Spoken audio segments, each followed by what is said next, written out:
man's lost his job. The man's lost his job today. We're duty bound to say that. We are. The man's lost his job Yeah. with a mere reported £17.5 million potential payoff. So have a bit of respect, Marcus. Yeah. Now I know why he hung around. Yeah. I said after that FA Cup final win, ride off it into the sunset. Get it done. And lovely old job. That would have, I mean, in light of what's happened since, it's essentially a whole load of more shit he's had to take. And money. For admittedly being crap. Yeah. But he could have gone at the FA Cup final, Yeah. steely look in his eye. Absolutely. Off he goes. That'd have been pretty good, actually. I know, this is the thing. He'd be in another job now. Oh, big time. He'd be somewhere moderately good right now. Yeah. I think, but imagine though, if he'd have won the FA Cup and basically used the press conference Mic drop. to raise the cup aloft and go, the owners and those who are coming in and all the rest of it. Oh, no, he didn't sign the extension until what, the 4th of June, I think it was, early June. Okay. And he'd have just gone, shove it up your asses. Yeah. Get a load of this one's for the fans, but more importantly, it's for me. Yeah. Sod off the lot of you. Yeah. Up yours with a rusty one, and off he went. He'd be a Ramble favourite. Yeah. Right? He would. And, I think and that's, you can't put a price on that. We cannot understate how much stuff he's given us. That's true. So he has to be a Ramble favourite by definition because of the amount of content he's given us. True. So Ineos and whoever else is making these decisions, they are enemies of football Well, content. it depends who they get in next. That's true. If they put the bat signal up for Big Jose, they're back on board. Make the right move. Yeah. You can do this. Yeah. But you're right in saying that Erik Ten Hag has left Manchester United after they won only 4 of their 14 games in all Do competitions. you know what the thing that pisses me off the most is? One of them was against Fulham. Chelsea fans are loving it because they're going to Old Trafford next. Yeah, I don't know. Will they love it? No, they'll though? be gutted. Yeah, does the Man United voucher still count? I don't think you can cash it in. Who knows? what West the Ham status of the forgot, vouchers. didn't they? They forgot, and at some point in the game, Lopetegui went, "Oh, actually, I think we're going to use this now." we It's can like, do bloody that. hell, better late Can than I never. activate that after the game started? Yeah, you can. But I'll tell you what, we were dangerously close. So tantalisingly close to Mourinho finishing him off. Do you know what I mean? With a 1-1 draw. They scrapped out of there with a draw. And everyone's like, oh, it's not as good as it could have been. Bang. Yeah, he gets the tin tack off the back of Mourinho. That'd have been so good. That'd have been amazing. I didn't think of that. I'll tell you what, though. Go on. If producer Charlie can patch us into Mourinho now, get a reaction. Yeah. That'd be lovely, wouldn't it? Well, will he say, well, Ten Hag and I have won a lot of trophies as well? Echoing the thought. I don't think he will, Erik. No. Well, look, Ten Hag, yeah. Finally it's happened. And of course, on the pod earlier today, on the Monday main podcast. I haven't even listened to it yet. I haven't had a chance. Well, you won't have a chance Yeah. because this happened so soon, of course. I was again exclaiming, how on earth is he still there? You know what's going to happen. So they've finally done it.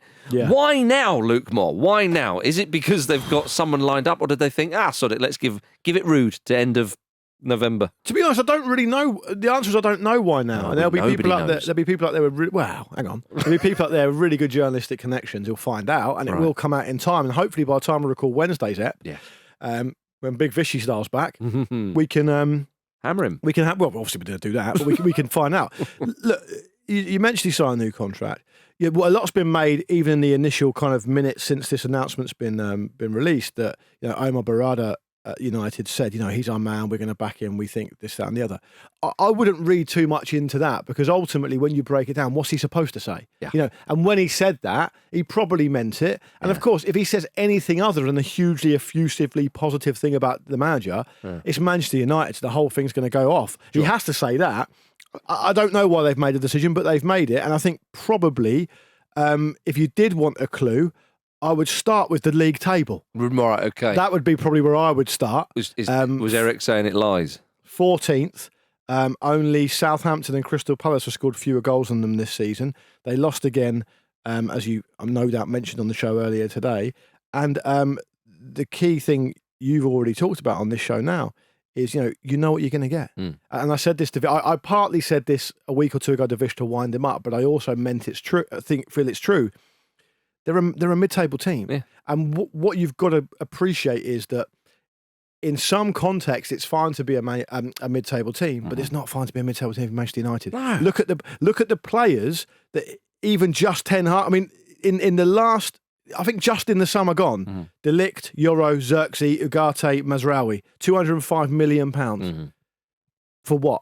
For what? Now, I understand, Euro's injured, he's young. These players are still finding their feet. I'm not picking up on them particularly. I'm just giving you as an example of the largesse that is regularly seen at the club for nothing. I mean, for no return, really. There's obviously so many issues around the culture there and how they play and how they apply themselves on the pitch, and that has to come from the top down. Yeah. And I also feel that it was always the case that when Ineos came in, started making football decisions, started hiring people like Wilcox and Ashworth and all these other guys, it kind of didn't really make any sense to not bring a new manager in. Yeah. So the timing is, who knows? The result is obvious. It just so happens to be now. I mean, I don't know what you think. Well, I mean, what else can you say? I've bored everybody to tears, I'm sure, saying this, but straight from the off in the season, that opening day or opening evening of the season when they hosted Fulham, I looked at that and it was like, this is the same. Yeah. It's nothing different. And Fulham could have won that game. Well, they shouldn't have lost the game, certainly. Yeah. But it was the same. Fulham were getting a lot of joy. The middle of the pitch looked wide open. There was nothing coordinated about their play, really, Manchester United. And it was, you can say that if a team has signed a few new players and whatnot, it's early days and they gel. No, this was obvious. It was so obvious. You've got too big a sample size with Ten Hag at Manchester United for that not to be a damning performance. Yeah, for sure. And there was even one or two people in this studio who said, but it is early. I was like, it's not and where early. are they now? Well, exactly. They're buggered off home. Honestly, they can't be bothered to defend themselves here right now. They're not worth it, Marcus. Those two absolute little sluggy jokers have gone home. Gone back to the salt pot. Exactly. Haven't they, the slugs? Well, they wouldn't go to the salt pot. That would kill Well, I them. hope they do. Well, exactly. Look, let's have them dead. They can't go back to somewhere that would kill them. Do you know what I mean? Oh, dear. Anyway, slugs and salt. I would maybe let's refine the conversation slightly. Maybe I'll hazard a guess as to why now then. Yeah. We don't know, No. but we could speculate that the reason they've done it now is either A, because they think Van Nistelrooy's ready to do it. Yep.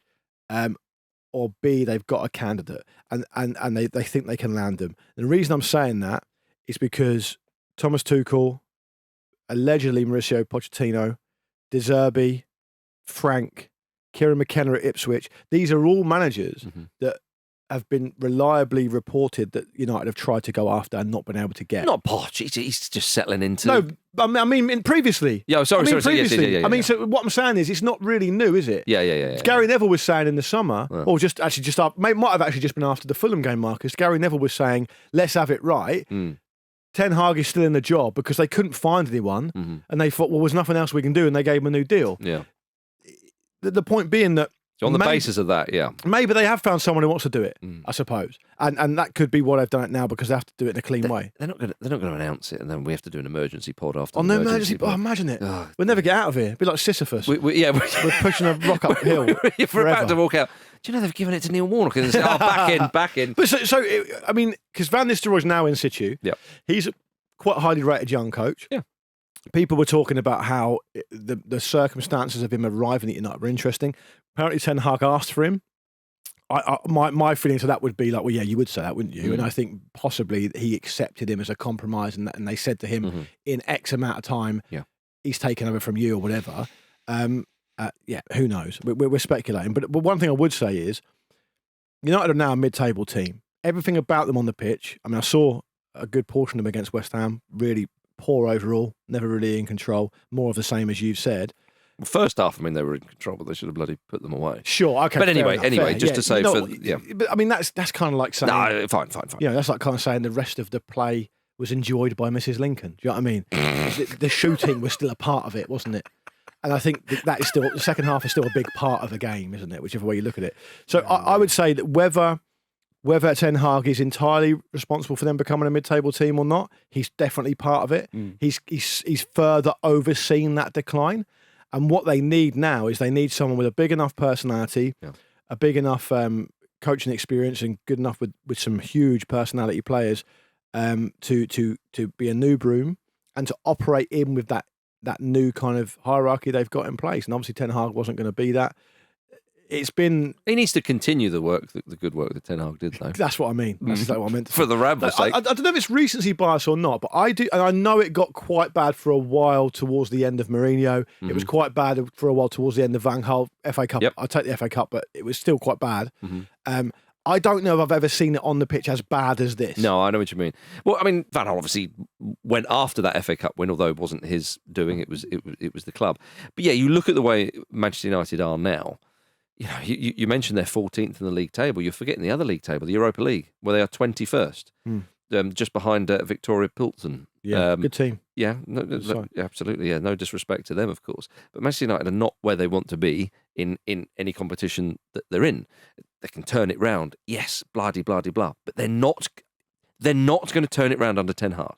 This is not a case of you have those sliding doors moments, don't you, with certain managers where had they have lost that game, they might have sacked him. Mark Robbins and Alex Ferguson. I mean, that one does leap to mind, but I didn't want to say it. And then they go on a little bit of a run, and they kind of turn it around. This not happening. Manchester United, how many false dawns are there? How many times we've seen this over and over again? There is something they either need a young coach to come in who's got who's full of potential, like Rúben Amorim, for example, who's highly rated, and for someone to come in like him so he can have the run of the place and sort of shape it and mould it as he sees fit and so on, or they need a big hitter. They've often talked about Max Allegri coming in, somebody who's very wily and experienced and so on. That's what they need. Thomas Frank, his name appears a lot. I think Frank... Yeah, I was curious. I think Frank wouldn't be a bad appointment. I was curious about what... But the thing is, though, a week ago, maybe not even a week ago, Thomas Frank was asked directly about that. And he said...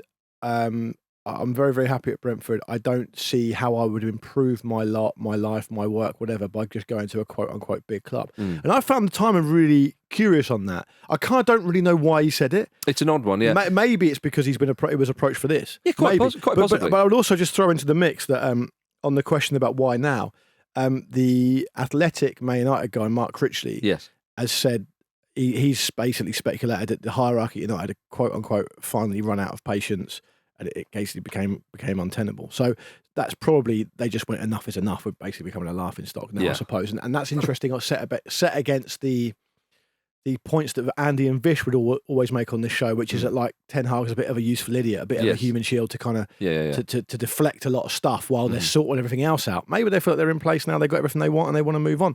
Allegri's a really interesting one.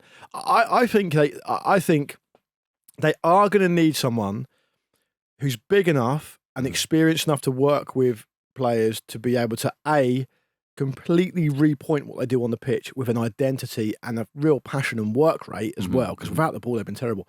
Secondly, new broom it. There's a load of players. We joked about it on whenever it was on Friday, I think after the Fenerbahce game. So many of those Man United players just look bang average, absolutely bang average, and they've got to be swept out, which isn't easy to do because the size of the contract. It's not easy to do. No, I get that. That is one of the difficulties. The idea you used to say, "Oh, I have a clear out," but who buys these players? You have to sell them at cut. You know, what are they going to get for Anthony if they want to get rid of him, for crying out loud? You know, so this is terrible news for Anthony, by the way. Yeah, exactly. Yeah, you're basically picking up the phone and ringing around clubs in Saudi, going, "Hey, so you want some Premier League players?" You know, I wonder if we'll ever see Anthony play football again after this.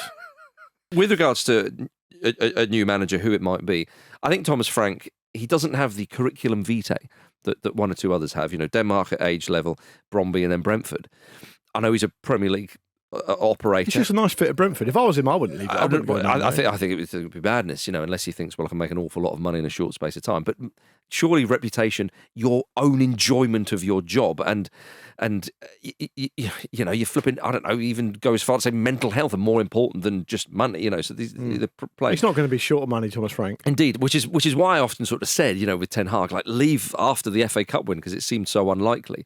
But then, as we maybe mentioned earlier, you know, some of the figures being reported that he could earn up to, you know, 10 million, some say 15, 17 million. It was an awful lot of money. So I don't know. But that aside, in terms of the next manager. But before you do that, though, yes, can we just take a moment to think about how we will remember the Erik Ten Hag era, and do you put any currency at all on the 2 cup wins? Because Erik was saying fairly recently they're the second best team in England because of the trophies they won. Yeah, I would strongly disagree with that. But he's become a laughing stock, and that's part of the problem. And that is the part of the problem. When the dust settles, how do you think he'll be remembered? Because Solskjaer had these moments, this legendary player for the club. He did the things he did, a couple of notable kind of Champions League wins, all the rest of it.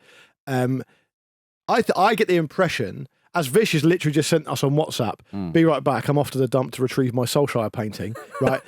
People still have an affection for Solskjaer. Yeah, well, understandably. They probably do have a begrudging respect and sympathy, maybe for Mourinho, that second place finish, etc. I don't think they would for Van Gaal. Fine, but what about Ten Hag? So I think it would be similar to Van Gaal. I think that. Well, I don't know. Actually, I think it'd be worse because with Van Gaal, I think they'll. It's difficult. Here I am trying to think about what Man United fans may think. From what I think of Van Gaal at Manchester United, and I think, towards the end of his career, he kind of was reverting to what he'd done previously in years not gone by, because he'd had but in previous years and so on, it didn't quite work. But he won them a cup. They were in European competition. It was kind of like, this is kind of base level really for Manchester United. Yeah. Well, the base has fallen and has fallen a bit with Erik ten Hag.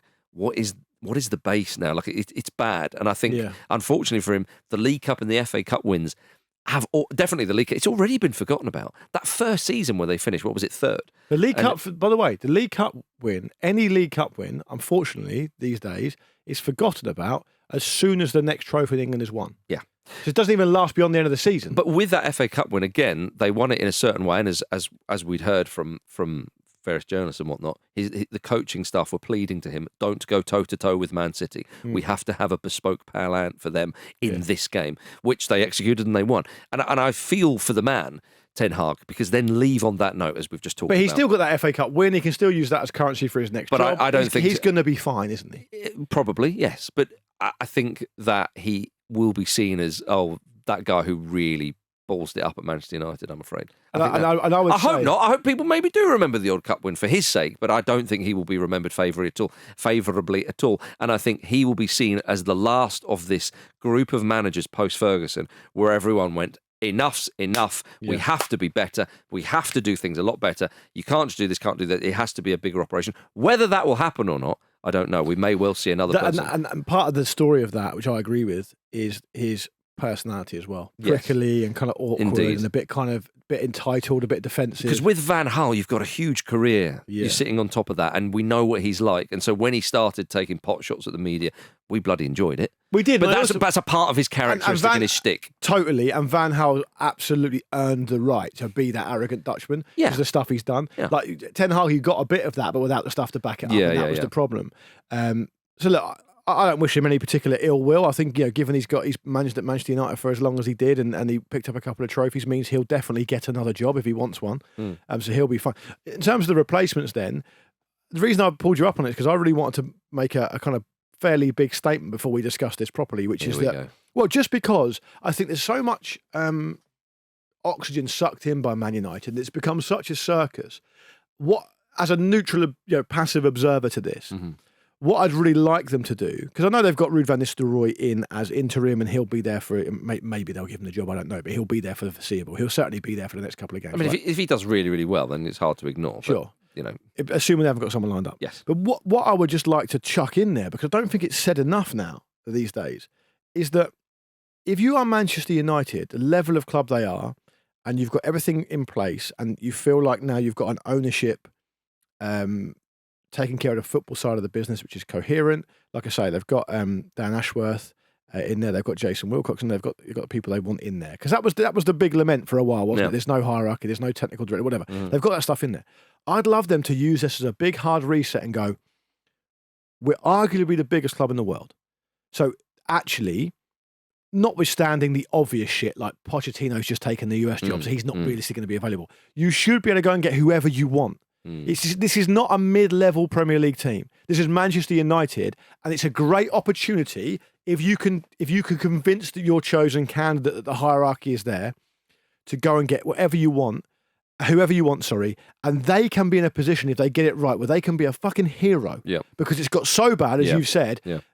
Any marked improvement over time. Look at what Maresca's done at Chelsea. Yeah. If United started a season like that under a new manager, totally. Bang, it's fucking party time. Yeah.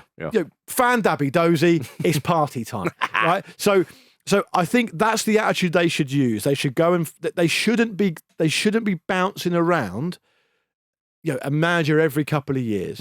And almost being overly too humble to go and target who they actually want. Now, ideally, they find an Arteta-style candidate who comes in, like I say, new broom, gets it, does it. If they could get an Arteta type character who played for Man United, that would be perfect. But in the absence of that, they have to go and get a big name, big guy, a Carlo Ancelotti type character who can do all this stuff. That's what they've got to be aiming for at least. What about a young manager who is currently in a huge job, right? Could end up, no. Could end up winning a big league title this season in European competition. Vincent Kompany. Oh, Vinny Kompany. Imagine that. As for Mark Hughes. Imagine that. Imagine they said that in the press release. Just what it said. Really? You hold a grudge that long? What do you think, though? What would you... So you think... Make Klopp an offer he can't refuse. Oh, my God. Allegri's been mentioned, hasn't he? I think Allegri, to me, is the guy who you think... There's a lot of moving parts here. You know, like the man's been at Juventus. Do you know what I mean? He's out of work, obviously. Exactly, yeah. He and spectacularly out of work, of course, as well. Wasn't he? Was he rip his shirt off or something? What was the?